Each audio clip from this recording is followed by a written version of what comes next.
Welcome to you all in the next module of microeconomics, theory of cost. In this module, we will learn about what is cost and what are the different types of cost. तो micro economics के इस chapter में cost chapter में और इस module में हम लोग ये जानने की कोशिश करेंगे कि कॉस्ट क्या है और कॉस्ट के डिफरेंट टाइप्स कौन कौन से होते हैं। Meaning and definition of cost and its types. Cost क्या है और इसके कौन कौन से टाइप्स होते हैं, इनके बारे में जानते हैं। Cost is the firm uses different inputs to produce different goods and services. Firm has to make payment for these inputs, and cost is the total expenditure incurred in the process of production of the different units of the commodity.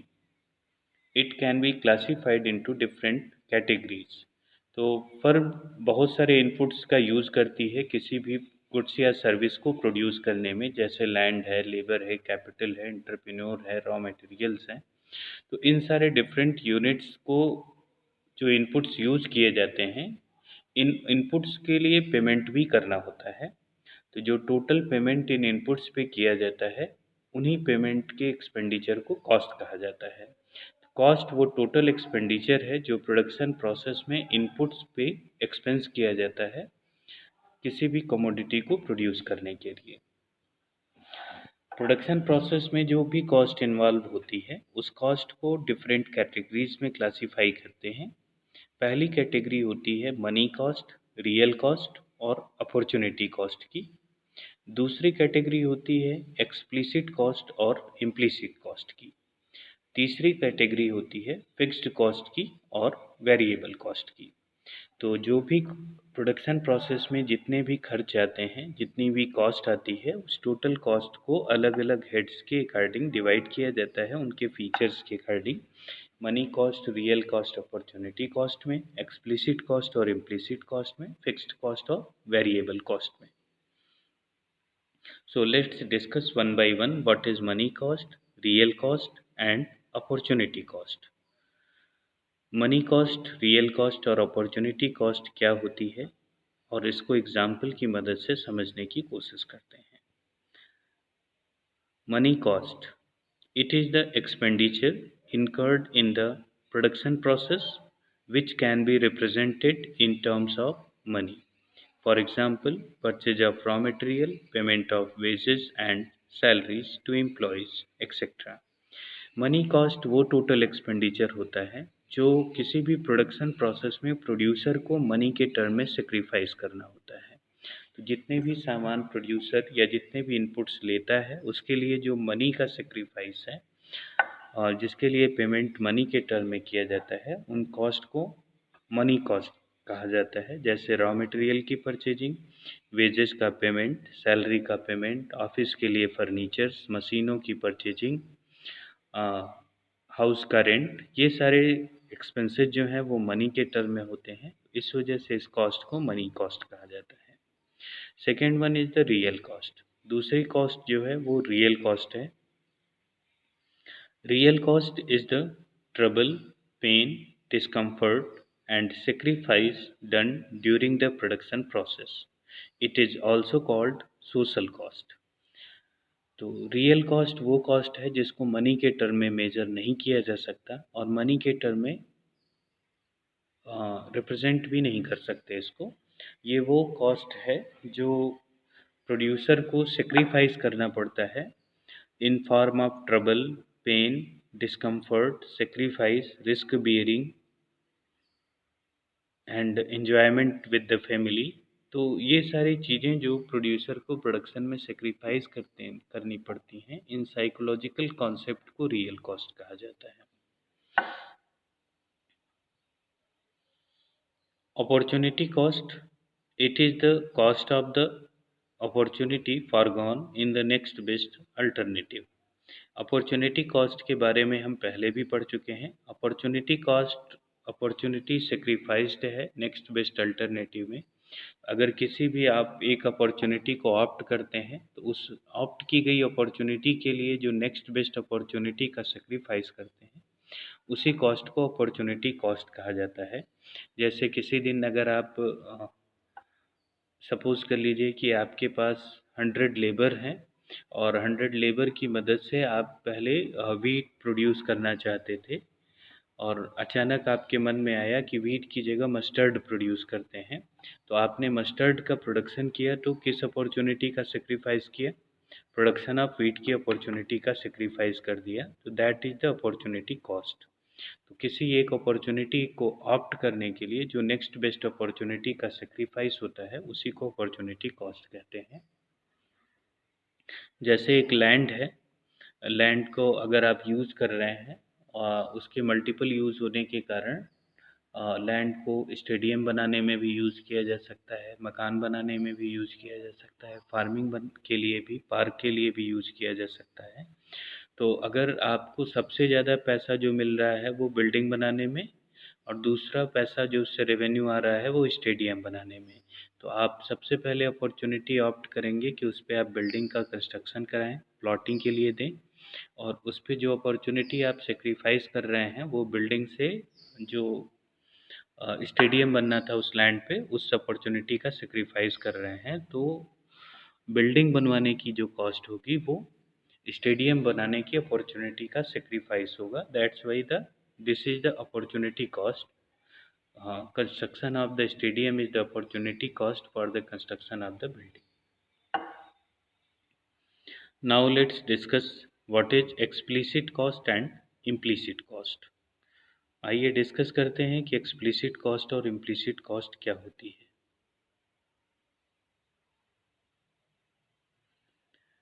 Explicit cost, it is the total monetary expenditure paid to the outsiders for hiring the factor services. For example, payment of rent, for hired premises, wages to the worker, purchase of raw materials, etc. Explicit cost का concept आता है कि producer production के process में दो तरीके के resources use करता है। कुछ रिसोर्सेज ऐसे होते हैं जो ऑनर के खुद के होते हैं, कुछ ऐसे रिसोर्सेज होते हैं जो ऑनर को बाहर से खरीद करके यूज़ करना पड़ता है। तो जो रिसोर्सेज बाहर से आउटसाइडर से खरीदे जाते हैं या आउटसाइडर से हायर किए जाते हैं, जिसका पेमेंट ऑनर को पे करना पड़ता है, ऑनर को आउटसाइडर को उन रिसोर्सेज के अगेंस्ट, उन कॉस्ट को एक्सप्लिसिट कॉस्ट कहा जाता है। जैसे एक प्रोडक्शन करना है या एक दुकानदार, एक पर्सन है वो दुकान खोलने के लिए प्लान कर रहा है, तो उस दुकान में उसने क्या किया, दुकान किराए पे ले ली, तो उसका रेंट जो होगा वो आउटसाइडर को पे करेगा, तो वो उसकी एक्सप्लिसिट कॉस्ट है। उस दुकान में उसने जो दुकान की ग्रॉसरीज़ के सामान हैं, ग्रॉसरीज़ के साथ साथ उसने और बाकी सामान, डिपार्टमेंटल स्टोर के जो भी सामान हैं वो उसने अगर रखे हैं, परचेज किए हैं, जैसे सोप है, टूथपेस्ट है, टूथब्रश है, टंग क्लीनर है, शैम्पू है, इन सारी चीज़ों के लिए उसको कॉस्ट पे करनी पड़ेगी सप्लायर को, जिससे उसने ये सारी चीज़ें खरीदी हैं। तो ये सारे कॉस्ट जो हैं एक्सप्लिसिट कॉस्ट में आएंगे। अगर उसने अपनी दुकान में 3-4 वर्कर रखे हैं तो वर्कर को वो जो पेमेंट कर रहा है वो भी एक्सप्लिसिट कॉस्ट होगी।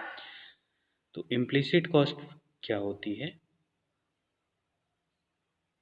Implicit cost is the cost of the owner's occupied resources which is not paid to the outsiders.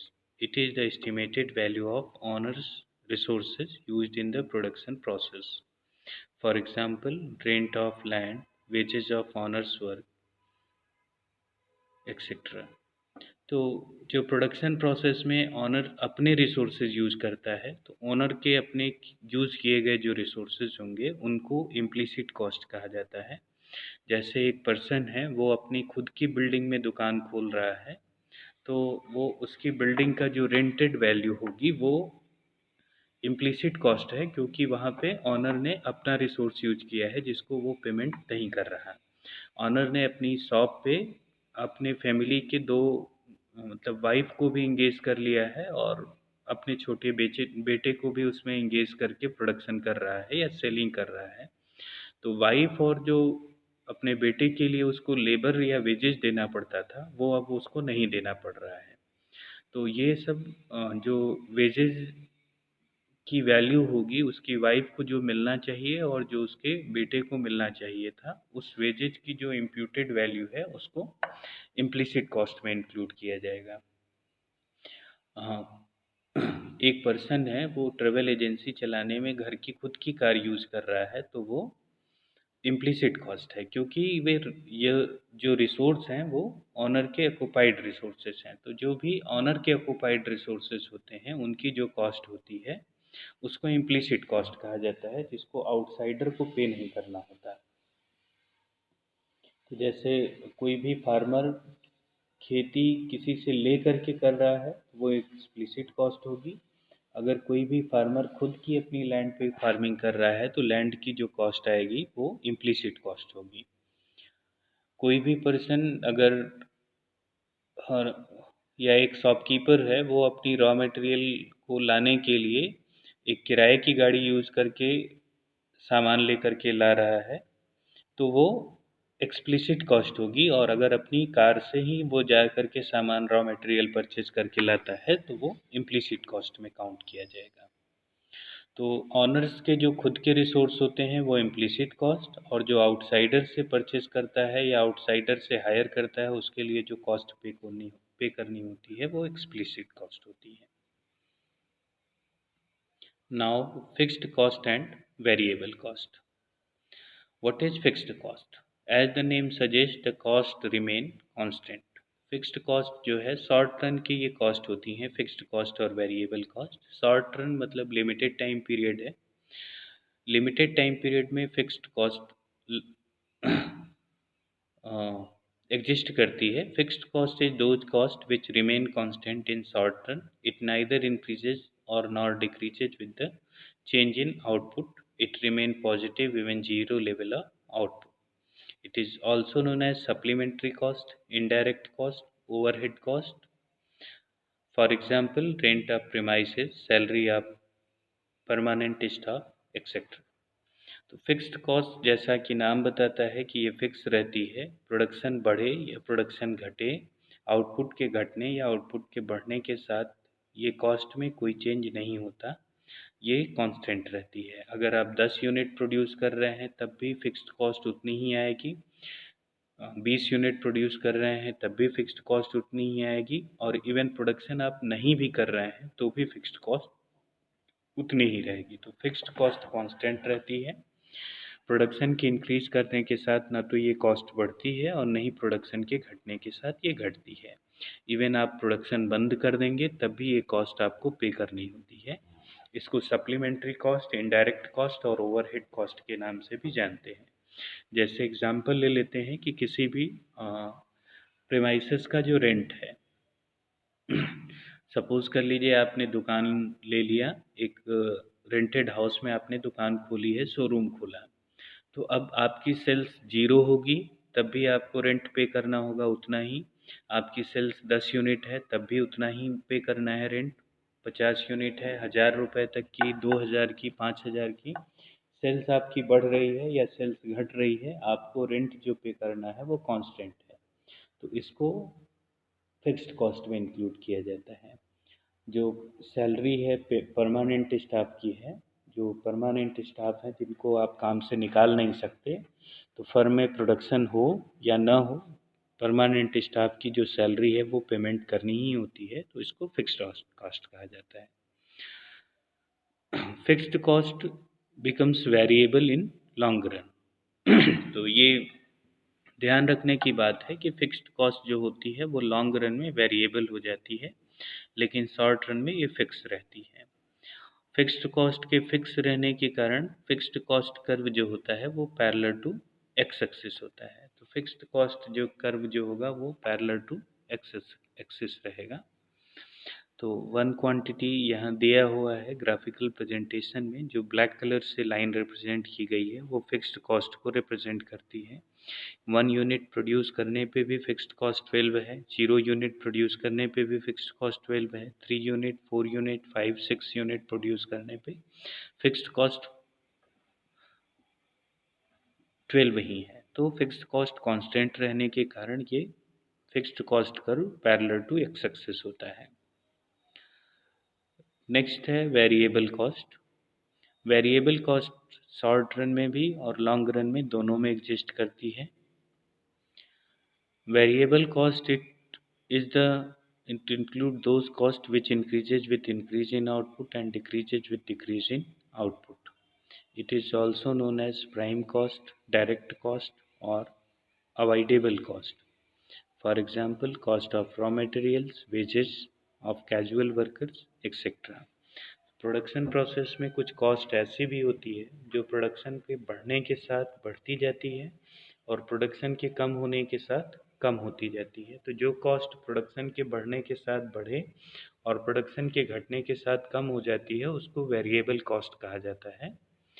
जैसे अगर हम एक एग्जांपल लें कि एक टेलर है, वो शर्ट सिलने के लिए एक मशीन खरीदता है। मशीन खरीदने के साथ थ्रेड और वो बटन भी खरीदता है।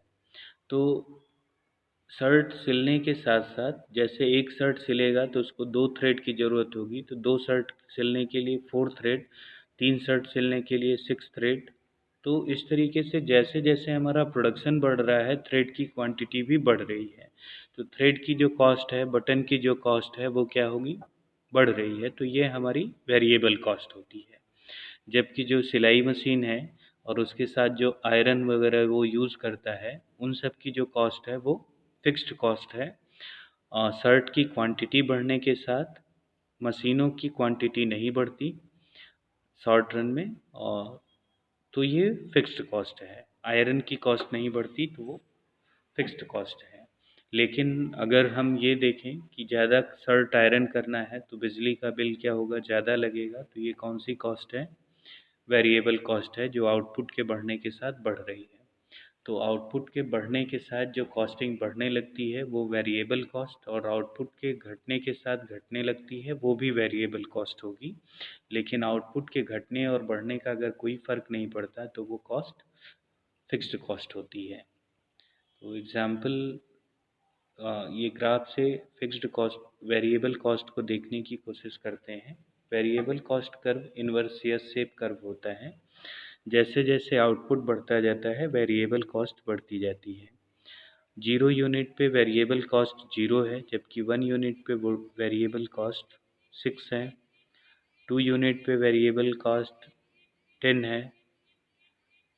3 यूनिट्स पे वेरिएबल कॉस्ट और इंक्रीज कर रही है और 12 हो जाती है। तो शुरू में जब देखेंगे तो वेरिएबल कॉस्ट शुरू में बढ़ रही है और बाद के स्टेज में भी बढ़ती है, लेकिन शुरू के स्टेप में डिक्रीजिंग रेट से बढ़ती है और बाद के स्टेज में इंक्रीजिंग रेट से बढ़ती है।